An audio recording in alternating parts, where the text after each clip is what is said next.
Hello and welcome to Murphy's Garden, and you join me today, rather exciting day in the history of our garden, because we are going over to the tree nursery to choose trees for this area behind me. So as you can see, it's completely blank canvas, and on it we plan to plant trees and shrubs and just make this area another nice part of the garden that we can enjoy.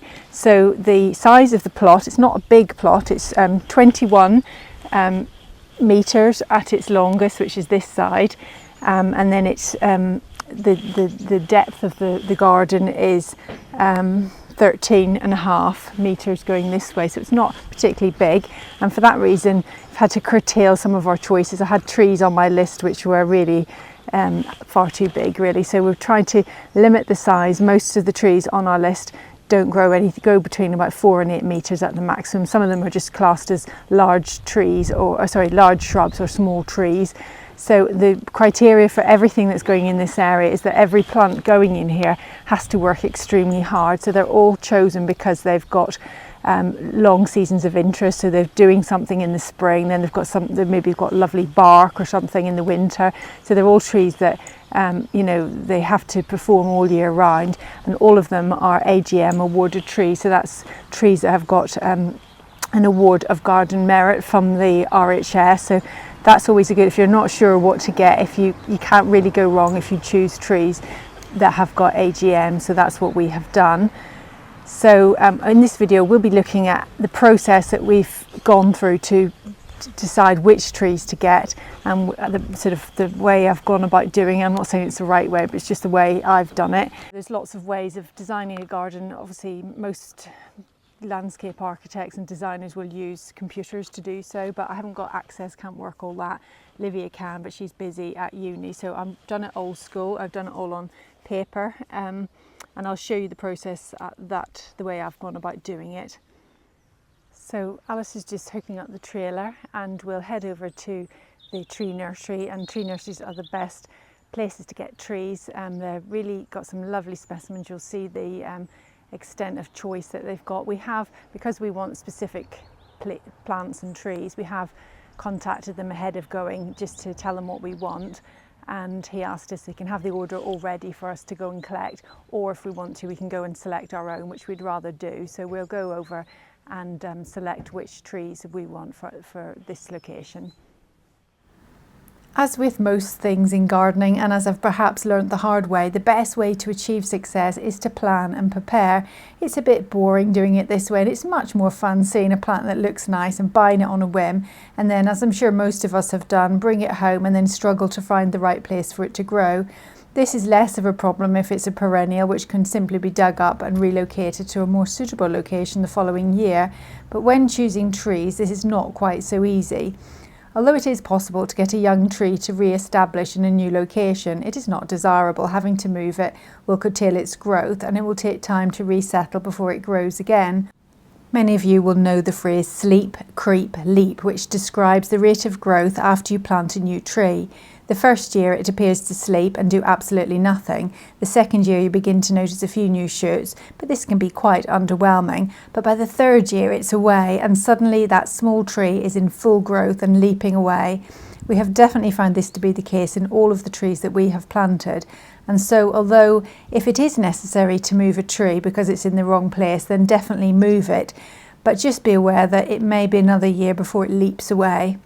There are a few things that you can do to speed up the rate at which it settles in and gets off to a quicker start, but we will come on to that when we start the tree planting process.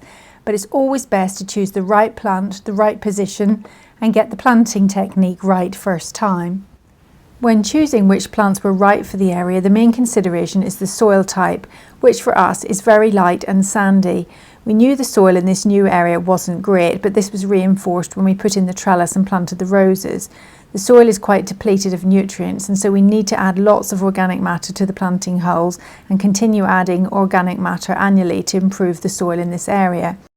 Our intention is to use our own compost in the planting holes, but then to cover the surrounding area with farmyard manure and top it all with a thick layer of bark chippings. But although soil can be improved, it is difficult to change the soil type deep down, especially for trees, and so all the chosen trees must perform well in free-draining sandy soil. The next consideration is the aspect. The area is south-facing and so gets sun all day. There is an easterly wind, so careful consideration needs to be taken if planting plants that require a sheltered position, especially whilst they establish. We began slowly thinking about this area several years ago and looking at trees in other people's gardens locally. This is helpful because chances are, if it grows locally, it's very likely to be successful in your own garden. We looked at trees we saw when visiting public gardens such as National Trust gardens or RHS gardens. We visited RHS flower shows such as Chelsea and Tatton. The first Chelsea flower show that we ever went to was in 2021 and was particularly helpful as it was in autumn and focused heavily on trees. If you can't visit these inspirational places in person, then watch any of our garden or flower show visits to get lots of ideas, especially watch the RHS garden videos such as Bridgewater and Rosemore for lots of inspiration. And the Chelsea flower show introduced me to many new trees that I'd never seen before. With all this information and of course reading books and magazines, we found over time that we had a list of trees that we liked the look of. The trees and shrubs which had most features and best year-round interest tended to be ones that had an award of garden merit. And so it's safe to say, if you're unsure what to choose, if the size and growing conditions are right for your garden and the plant has got an AGM award, it's sure to be a safe bet. Choosing a tree or large shrub isn't as straightforward as it may seem. For example, if you go to a garden centre or nursery and ask for a Cornus, you may not come home with what you wanted. Cornus is a genus of about 30 to 60 woody plants, and they vary quite considerably in terms of how they grow. Some are grown principally for their striking bark, while others are grown for their stunning display of petal-like bracts. Most are deciduous, but some are evergreen. Therefore, it is necessary to know the species, subspecies, variety, forma and cultivar. Essentially, make sure you write down every word from the plant label to ensure you buy the exact same one. For example, several years ago I saw a beautiful tree called an Amelanchier for the very first time. I was so excited when I saw one in the nursery that I immediately bought it. I had no idea what variety it was. Mine was Amelanchier canadensis, when what I really wanted was Amelanchier lamarckii. I also gave no consideration as to how it was growing. I came home with 2 standard trees when the look I was really after was that of a multi-stemmed tree.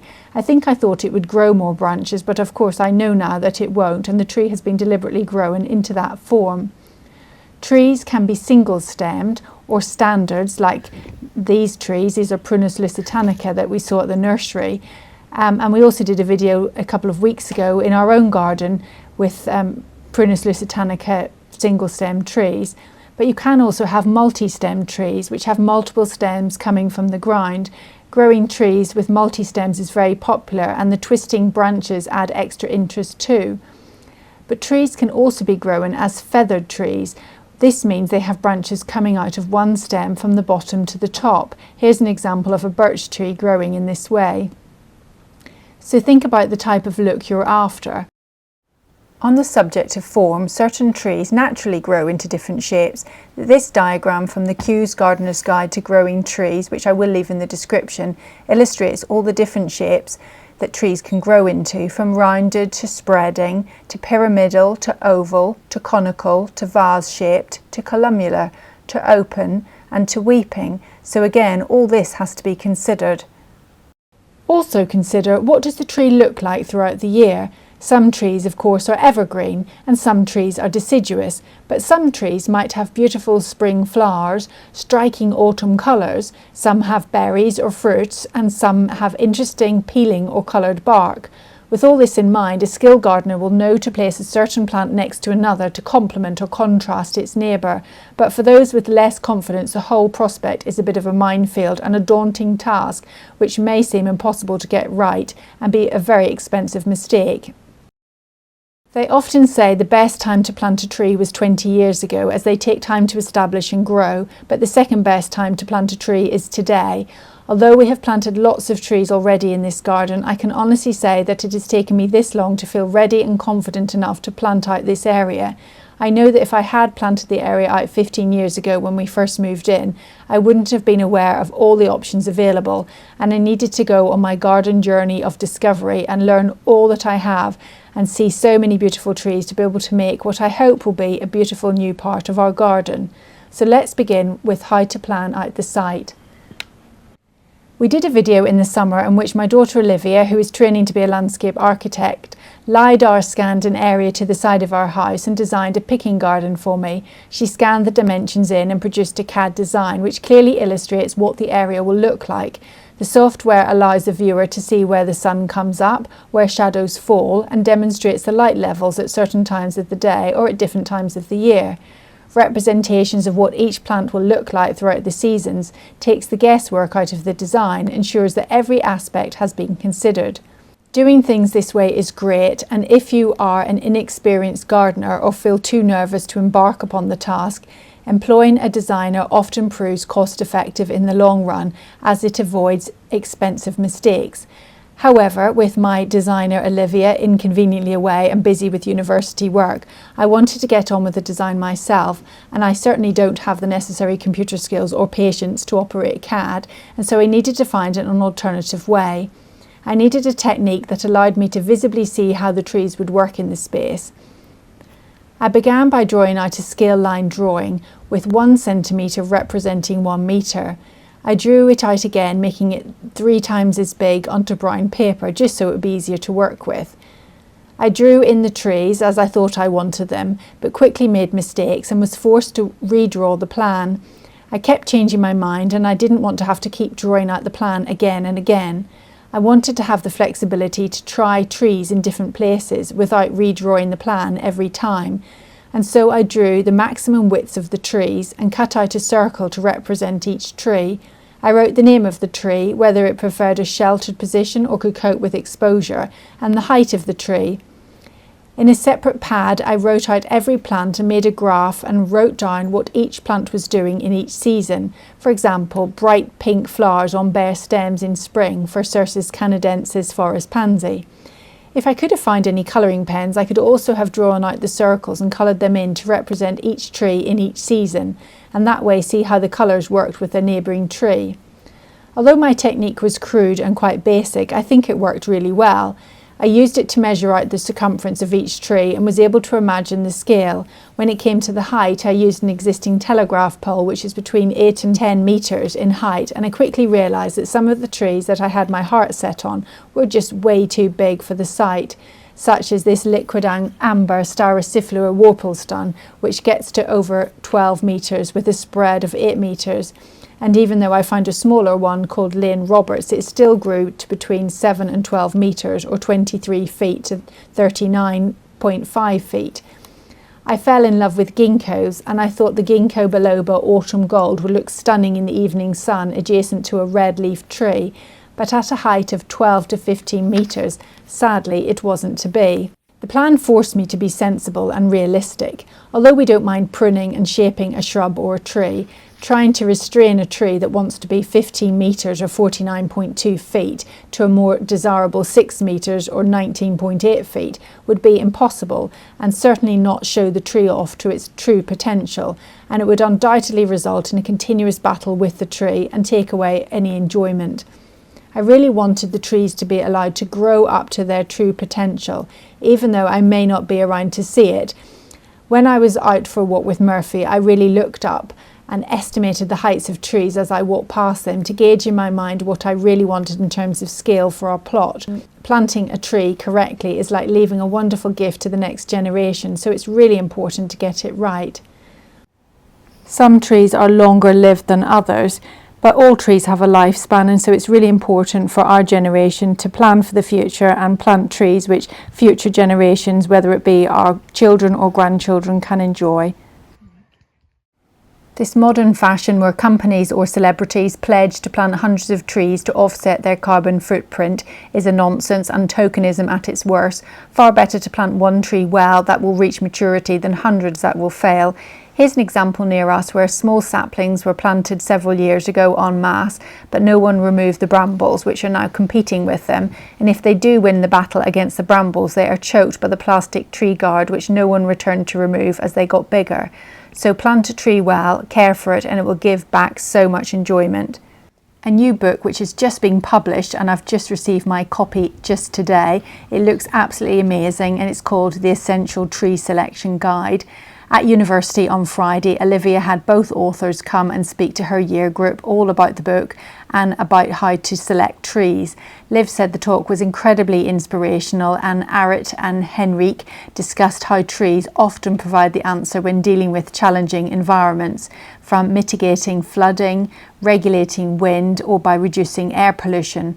The talk was really inspirational and exciting, and although Liv has her own signed copy of the book, I got my own, as I think it will be an invaluable resource. I can't wait to read it. It looks absolutely amazing, and the photos inside are so beautiful. So helpful is the tree selection table at the back, which goes through tree by tree, how it grows, what shape it grows in, whether it likes shade, can tolerate flood, drought, all the things that we talked about, whether it has fruit, whether it's fast growing. It's so helpful. So I'll put the link in the description.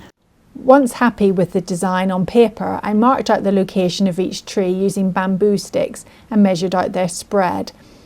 I felt happy with the layout of the trees, and armed with confidence we were able to go to the nursery and stick to the plan. Very big trees tend not to establish very quickly, so hopefully the ones that we've chosen are small enough to adapt quickly to their new environment, but big enough to make a bit of an impact in the new space.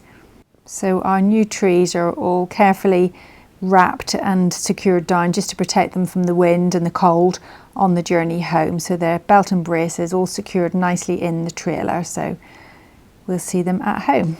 We're back. We came back from the nursery yesterday, kind of late on yesterday, and we've just put all the trees up against the trellis and just tied them against the trellis. So I'm just going to introduce you to the new trees. And then in the coming videos I'm going to do a video on each and every plant as we put it in, so I can learn, and anyone else who's interested can learn the growing conditions, how to plant them, and everything there is to know about each of these trees. So starting over here, you can see that we've got some really good trees. And what I would say, when we went to the nursery, I went a few weeks ago, a month or so ago, with my mum and Olivia, and we looked around the nursery, and there were some nice trees. All these trees that we wanted we saw, but they were very small, and had we just looked at them and not asked, we wouldn't have realised that they have all these, and they're all kind of, not in the area for the public to buy, they're elsewhere. So it's really important to speak to the nursery owners, and we emailed over a list of all the things that we wanted beforehand and specified what size we wanted and how we wanted it to grow, whether we wanted it multi-stemmed, feathered or single stemmed. So that's a really important point, but always ask. Even if you're just buying one tree, it's worth asking, because they probably will have a bigger one, and you can choose the one that you want rather than just the ones that are there. So we'll start here, and this is a very large tree. We did really well with this one, and this is Heptacodium miconiodes. It's quite an unusual tree. It's not something I had come across until I went to Chelsea 2021. That was the autumn Chelsea, and there was a real sort of focus on plants because it was the only Chelsea they've ever done in the autumn, and this tree featured quite heavily. And incidentally, I did watch a video by the middle-sized gardener in which she was interviewing Jamie Butterworth, and he recommended this as his favourite tree, and I know a couple of other people that have said it's a really good tree. I've got no experience of it whatsoever other than seeing it at Chelsea, and in fact all of these trees I've never grown them before, so it's a big learning curve for me. So this is a lovely tree. So we'll go into more detail at each of the trees video by video, and then this one is Cornus Kousa, and this one is China Girl. I specifically wanted China Girl, and again, when we looked around the nursery, it didn't appear that they had any, but they did, and they had this beautiful one. So I specifically wanted this one. This one has the beautiful bracts, the lovely colours of bracts. They're white, but it's also really good for autumn fall. A lot of the Cornus Kousas don't really do anything particularly spectacular in autumn, but this does, so that's good. The next one here is this is a Cercis canadensis. Going back to the Chelsea 2021 plant of the year that year was Cercis canadensis Eternal Flame, and it was one that I featured on my video Best Evergreen Trees. It was one that it's a very new cultivar, but they said it was an excellent one, and it must be because it won. So that was the one that I intended to get, but we struggled to find one of sort of a reasonable size. They were very small, and the ones that they were quite expensive, and they didn't have them at the nursery where I got all the plants from. However, they did have this, and this is called Cercis canadensis Forest Pansy. It's got beautiful sort of red, dark red, maroon colour, heart-shaped leaves, and I really liked it. So I decided, and this is also, all of these I've mentioned, so, well, all of them on the list actually, all of these are AGM awarded plants, so you know, if, as I said before, if they've got an AGM they must be good. So I decided to go with this one, Forest Pansy. Then moving along, and the next plant is Euonymus europaeus Red Cascade, commonly known as spindlebush. It's more really of a large shrub than a tree, and it's grown for these striking red leaves which appear in autumn, hence its name. And we saw a fine example of this growing at Rosemore Garden, the red colour looking fabulous next to Cornus sanguinea Magic Flame, which we'll come on to shortly. The next tree is this beautiful tree. This is Acer Palmatum'Osakuzaki. It's one of the very best acers for colour. Look at the beautiful colour, shocking red colour of these leaves. It's stunning. So we have struggled with acers in the past, so we've bought it not for this location, but actually we're going to put it near the pond where hopefully it will be a little bit sheltered. So this is for a project in another location, so we'll see how it does in hopefully what is a more sheltered spot. And this tree on the end here is the biggest of all the trees that we've chosen, and this is going to take centre stage. Right, it will be the kind of central tree which will hopefully kind of pull everything together, and we wanted something quite spectacular that gave really good autumn fall colour. We've looked at various different trees. We were really keen on the liquid amber, which we saw quite a lot at Rosemore Garden and really loved them. We investigated lots of different varieties, but they were all really quite big, and I just think they're going to be too big for that space. So we've settled on this. This is Parrotia Persica, and the variety is Vanessa, and we've chosen this one because it's a slightly more upright. We did see Parrotia Persica when we went to Cholmondeley, and it was very kind of sprawled out and very much sort of on the ground, and I didn't really like the form of it. I wanted a more upright look, so we've gone for this variety, Vanessa. So that's a really lovely big tree, so really pleased with that. So it's a bit wobbly, so all the trees are secured against the trellis just to keep them safe as we begin to plant them. I've got some other things that weren't on the list, but this is for another part of the garden. So again, round by the pond, we're quite keen to get a Magnolia grandiflora. And we've got an area by the pond which has currently got some ceanosis, which kind of took a bit of a hit in the frost last year, and paracanthus. And we've decided that we're probably going to take out a few of the tiles on the ground, the stones, slabs, and we're going to put in this grandiflora because it would look absolutely beautiful against that, with that backdrop by the pond, and then the Acer as well. So we've got a big redesign in that area coming up. So that's another area. Then this is an Amelanchier. This is Amelanchier Robin Hill, and this is for as you just approach into this new area, we want to sort of have something that's going to tell you that you're going into a new area. So I think this one will do it well. We specifically wanted a standard Amelanchier, so what we'll do is strip out some of these lower branches, and then we'll start it from about 5-6 foot where the branches will start. So we need to grow that on and up a bit. They didn't have any bigger ones, but that'll do fine in the end. So I'll also show you some other things that we got. In the centre here we've got, this is the strawberry tree, Arbutus unedo strawberry tree, lovely tree. Loads of interest at all times of year, but we will come on to all their the features and benefits which each of these plants. Also wanted to get, that's evergreen, the rest incidentally are all deciduous, so we wanted to get some more evergreens. So we've gone for some little little conifery type Pinus things. Don't know anything about these plants at all. I'm completely newbie when I've never had anything like this before, but we chose this based on just the texture. It's lovely, it's so tactile and lovely. I can't even begin to pronounce that. I don't know how to pronounce that, but I will put it up on screen. It stays quite small. It will give good form in the winter, good structure in the winter. And we've also gone for this little Pinus as well. This is called Pinus Mugo Sunshine, and again it's got this, almost looks kind of a bit kind of cloud pruned. It's in these little kind of globby ball things, and it's got these lovely little grey cones, adorable little cones. I thought they're gorgeous, and actually they'll be really good in like doing wreaths and things like that too, so really like that, and those will stay small. And then we've also got this. This is a plant that Alistair has seen quite a lot when he's visited other people's gardens, and he really liked it. So we've got, this is Coryopteris, and it's called Heavenly Blue, also known as Bluebeard, but that makes a nice little shrub too. So we've got that. And then if we move over here, and here, these are some plants that we got actually at Rosemore. So I've got a Cornus Sanguinea Magic Flame, because we saw that growing in the garden and thought it looked spectacular, and it looks really good against something purple. This is Phosocarpus Lady in red. Whether they go together or whether it goes, we've got other red, purple leaf things. So we'll play about and get lots of ideas, but this is all the kind of ground cover stuff that we want underneath the trees. This is a little tree that I've had for a long time. This is Pinus incisor Kojo-no-mai. It was featured on the video I did on deciduous trees. It's only a tiny little cherry.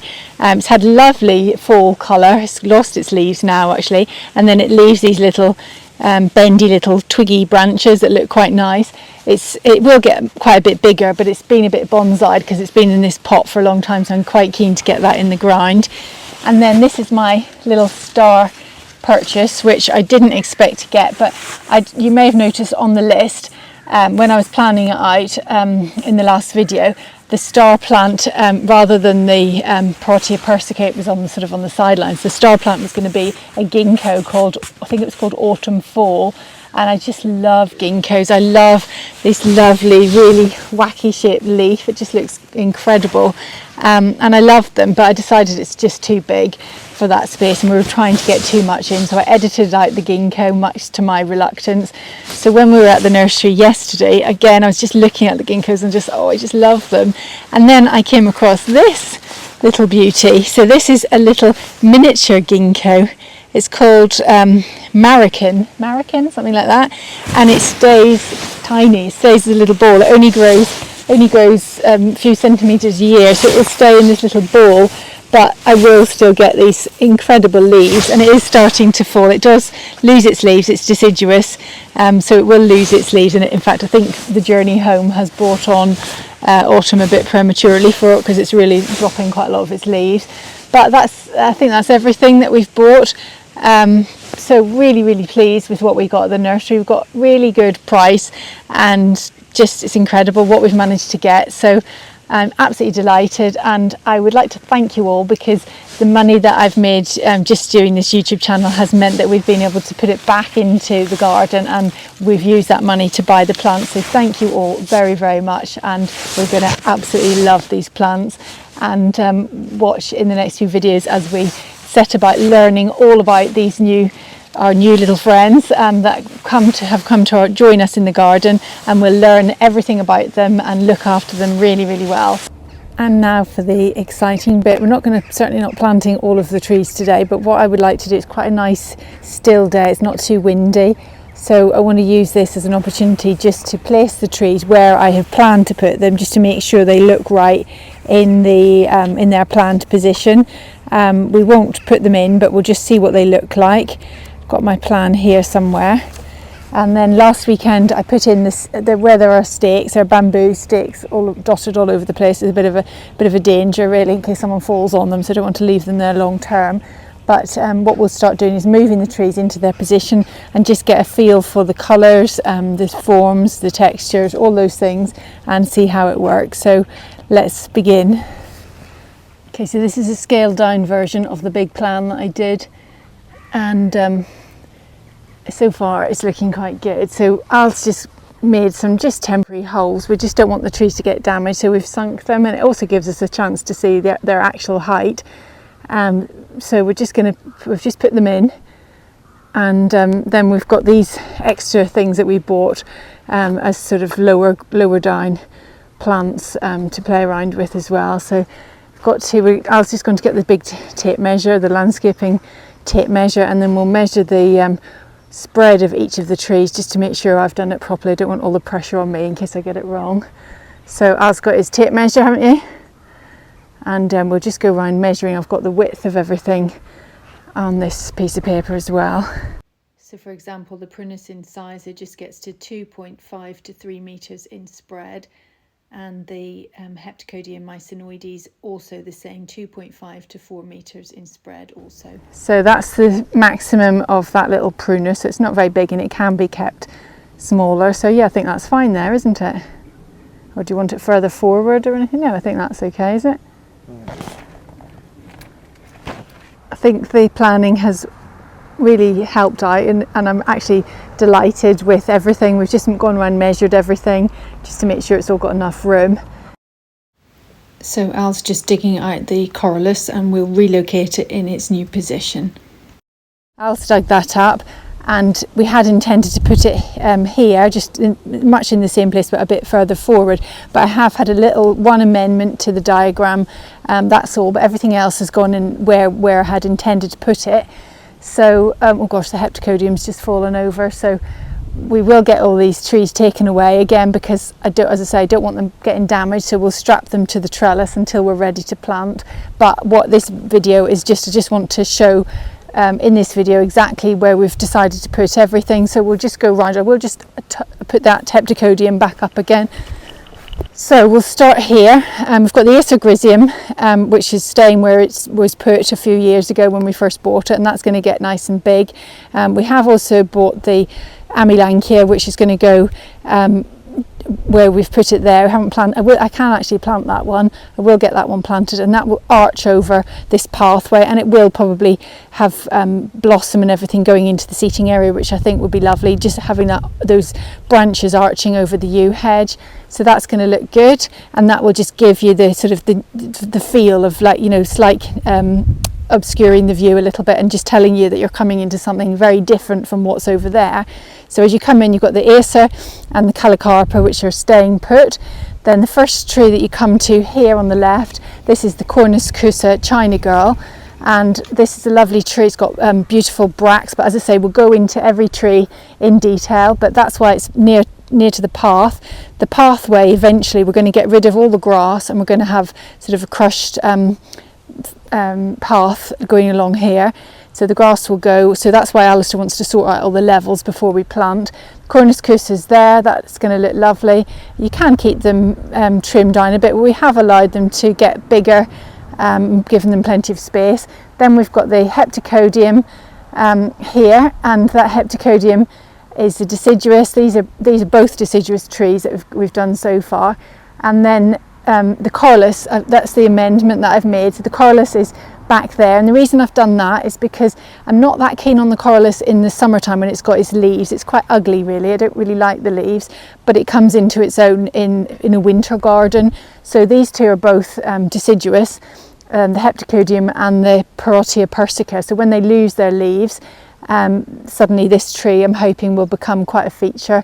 The Heptacodium has also got nice bark as well, but again, we'll come on to that. So that's where the corylus is going to. Then if I move over this side, the star tree, or the sort of central tree, is this Parrotia Persica, which is in the middle, and that's in between the two lime trees, so it won't interfere with the roots of the limes, and it can get quite big. That's our biggest tree. Then in the far corner, we've got the strawberry tree, the Arbutus. The Arbutus is quite a tough tree, as is the Parrotia, is quite a tough tree as well. So this gets the prevailing wind coming from this side, so that tree can cope with that, and all of those three trees at the back can cope with the wind. But what we might do is put up some just a windbreaker against the trellis, just to diffuse the wind a little bit more, just while these young trees get established. The other thing is with the Arbutus, it can tolerate quite infertile soil, which we know that is because when we were putting in the trellis and when we put in the roses, we dug down and found that it was incredibly sandy. So we know that's quite poor up that end, it always has been. And we've also got the roots of the leyland cypress hedge as well running along there. So that tree copes well with quite an infertile soil. So I think of all the trees that can cope with it. Then we've got the purple leaf tree is the Cercis canadensis Forest Pansy.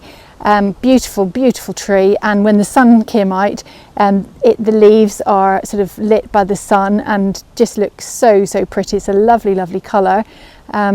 So we've got that. Then now this is the change. So we've put the spindleberry was back there where the corylus is, but I've put the spindleberry here because that's quite a feature and it's going to look beautiful. And again, we want something to kind of come onto the path, sort of drape onto the path, and that will do that.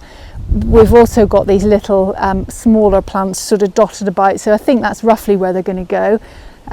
Not sure, they're not so important. It's important to get the trees right, but the ginkgo, I definitely want that next to the forest pansy because of the colour, the contrasting colour.